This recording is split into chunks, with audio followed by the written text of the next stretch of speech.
if you have some trouble spots in your yard that grass just won't grow, but you would like some ground cover, Corey Malice has some answers in today's Hands-On Gardening.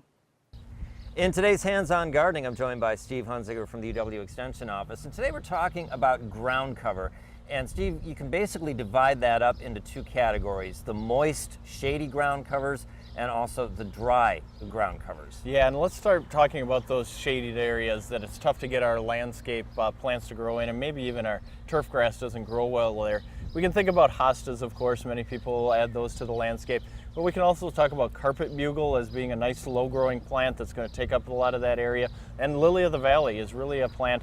It can be invasive if we let it get away, but we want to confine it to that area. It really can fill in and take over an area nicely. And you really want to keep these plants moist because they thrive on that. They do. Some of the backlash or the downside of that, I guess we could talk about, is sometimes that'll bring slugs and some of these other plants that damage the leaves in when we keep those areas moist, but we do need moisture in those areas for them to really thrive and fill in. Okay, how about the dry areas? The drier areas, many people think of the junipers that we have as low growing. We see them on the sides of hills or rocky areas that are growing in between them. They work nicely in those areas just as a good cover overall. Wine leaf cinfoil can be another one that we can bring in.